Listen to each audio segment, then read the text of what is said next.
First Corinthians chapter 11. Now I praise you, brethren, that you remember me in all things and keep the traditions just as I delivered them to you. But I want you to know that the head of every man is Christ. The head of woman is man, and the head of Christ is God. Every man praying or prophesying, having his head covered, dishonors his head.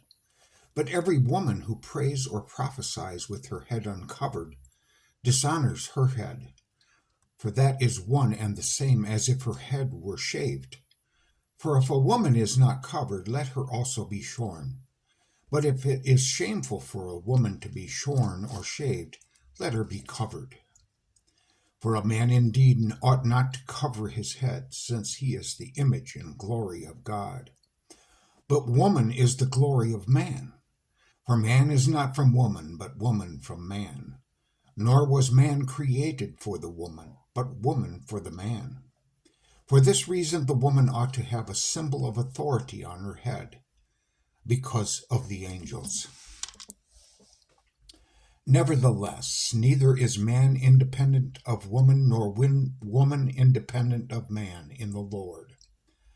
For as woman came from man, even so man also comes through women. But all things are from God.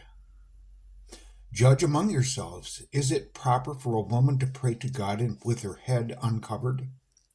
Does not even nature itself teach you that if a man has long hair, it is a dishonor to him? But if a woman has long hair, it is a glory to her, for her hair is given for her covering. But if anyone seems to be contentious, we have no such custom, nor do the churches of God. Now, in giving these instructions, I do not praise you, since you come together, not for the better, but for the worse. For first of all, when you come together as a church, I hear that there are divisions among you, and in part I believe it. For there must also be factions among you, that those who are approved may be recognized among you. Therefore, when you come together in one place, it is not to eat the Lord's Supper. Is it not to eat the Lord's Supper? For in eating, each one takes his own supper ahead of others, and one is hungry and another is drunk. What? Do you not have houses to eat and drink in? Or do you despise the church of God and shame those who have nothing? What shall I say to you? Shall I praise you in this? I do not praise you. For I received from the Lord that which I also delivered to you, that the Lord Jesus, on the same night in which he was betrayed, took bread. And when he had given thanks, he broke it and said, "Take, eat. This is my body, which is broken for you. Do this in remembrance of me." In the same manner he also took the cup after supper, saying, "This cup is the new covenant in my blood. This do as often as you drink it in remembrance of me.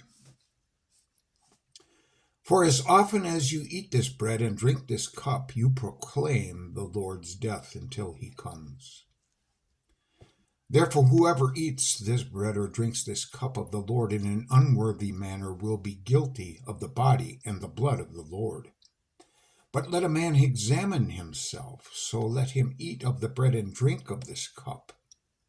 For he who eats and drinks in an unworthy manner eats and drinks judgment to himself, not discerning the Lord's body. For this reason many are weak and sick among you, and many sleep. For if we would judge ourselves, we would not be judged. But when we are judged, we are chastened by the Lord, that we may not be condemned with the world. Therefore, my brethren, when you come together to eat, wait for one another. But if anyone is hungry, let him eat at home, lest you come together for judgment. And the rest I will set in order when I come. Tomorrow, 1 Corinthians chapter 12.